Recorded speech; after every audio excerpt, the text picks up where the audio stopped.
جواب مت دینا.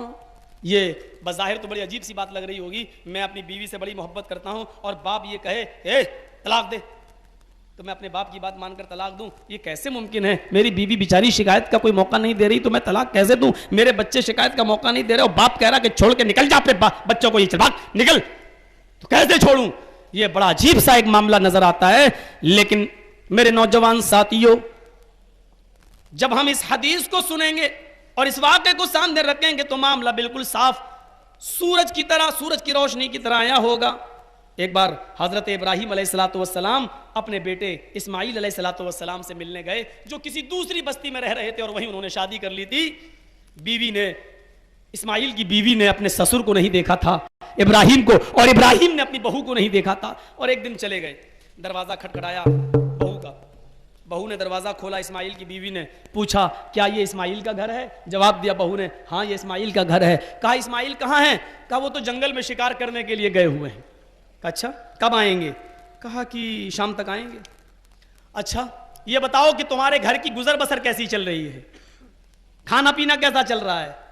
رہن سہن کیسا ہے؟ بیوی نے شکایتوں کی کا ڈھیر لگا دیا. ارے کھانے کی کیا پوچھ رہے ہو؟ اگر گھر میں کھانے کو ہوتا تو میرا آدمی شکار کرنے کیوں جاتا؟ کچھ ہے ہی نہیں. صبح کھا لو تو شام کو بھوکی, شام کھا لو تو صبح بھوکی. بہت برا حال ہے, کھانے پینے کے معاملے میں اچھی نہیں گزر رہی ہے. ایک شکایت ابراہیم علیہ السلام نے سنی ہوگا, بس آگے کا ڈھیر لگانے کی ضرورت نہیں ہے. ایک شکایت سے ہی اندازہ لگ گیا کہ تو کتنی اللہ والی ہے. حضرت ابراہیم نے ایک شکایت سے اندازہ لگا لیا اور کہا کہ ٹھیک ہے بس کرو, اسماعیل جب گھر پہ آ جائیں تو ان کو میرا سلام کہنا. کہا اچھا ٹھیک ہے. کہا کہ نام کا نام ہم بتانے کی ضرورت نہیں, اس سے کہہ دینا کہ ایک بوڑھا آدمی آیا تھا اس نے تم کو سلام کہا ہے. کہا اور کچھ؟ کہا اور کچھ کہنا تو یہ کہہ دینا کہ تمہارے بوڑھے نے یہ کہا ہے کہ گھر کی چوکھٹ ٹھیک نہیں ہے, اس کو بدل لو, گھر کی چوکھٹ بدل دو. اسماعیل کی بیوی آپس سوچنے لگی یہ بڈھا سٹیا گیا, گھر کی چوکھٹ تو ٹھیک ہے, گرمیوں میں ہوا آتی ہے, سردیوں میں دھوپ آتی ہے, اور کیا چاہیے, اور یہ کہہ رہا گھر کی چوکھٹ بدل لو. وہ دیکھنے لگی کہ گھر کی چوکھٹ تو ٹھیک ہے, یہ بڈھا سٹیا گیا. اچھا ٹھیک ہے میں کہہ دوں گی جا. جب اسماعیل علیہ السلام گھر پہ آئے اور بیوی نے کھانا لگایا تو کہا کہ سن رہے ہو ایک بوڑھا آیا تھا.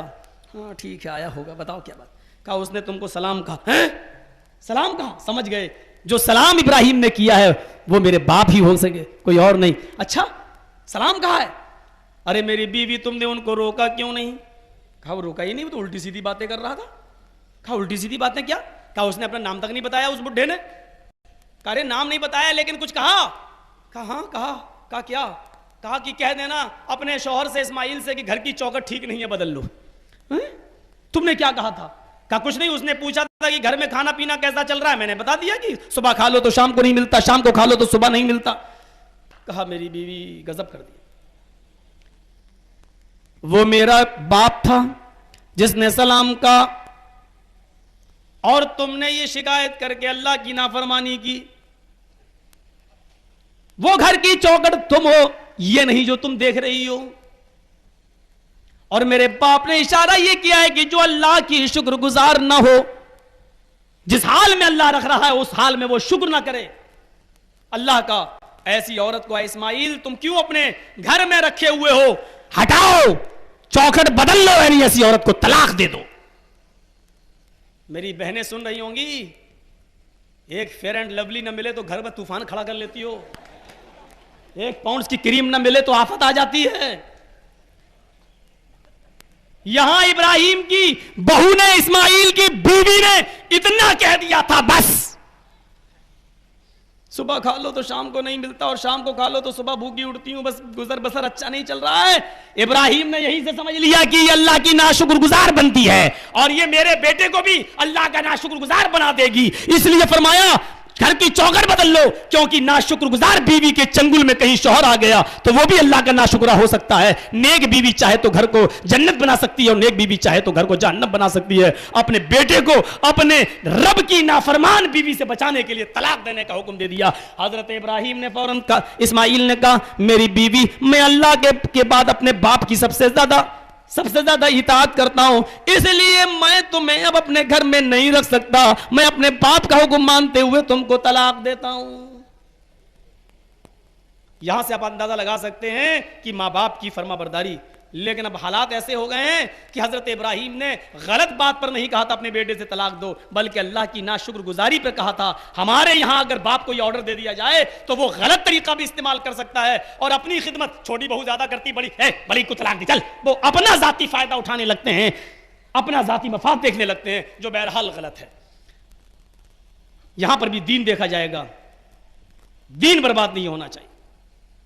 ہاں، باپ کا مقام و مرتبہ اتنا بلند ہے، اتنا بلند ہے، اتنا بلند ہے کہ اللہ تعالیٰ نے اپنی عبادت کے بعد باپ کی خدمت کرنے کا حکم دیا.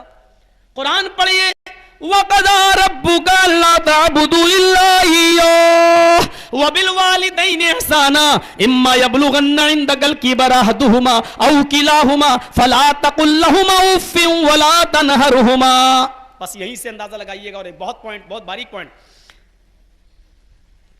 وَقَضَىٰ رَبُّكَ أَلَّا تَعْبُدُوا إِلَّا إِيَّاهُ، تمہارے رب کا یہ فیصلہ ہو چکا ہے کہ اللہ کے علاوہ کسی کی عبادت نہیں کی جائے گی. عبادت ہوگی تو صرف اللہ کی. اور اس کے فوراً بعد دیکھیے، ٹرن لیا اللہ نے، ٹرن، عبادت صرف اللہ کی. وَبِالْوَالِدَيْنِ إِحْسَانًا، اور اللہ کی عبادت کے بعد فوراً حکم کیا؟ اپنے ماں باپ کے ساتھ احسان کرو. یہاں بے استعمال ہوا ہے، وَبِالْوَالِدَيْنِ، بے مصاحبت کا ہے، مصاحبت کا ہے. شادی شدہ لوگ اس کو اچھی طریقے سے سمجھ سکتے ہیں. مصاحبت کس کو کہتے ہیں؟ جس طریقے سے میاں اور بیوی دو جسم ایک جان ہوتے ہیں، دونوں آپس میں ان کا جسم چپک جاتا ہے، وہاں بے استعمال ہوا مصاحبت کا، وبالوالدین. اسی طریقے سے ایک بیٹے کو اپنے باپ کے ساتھ ہر وقت چپک کر اس کے ساتھ احسان کرنا پڑے گا.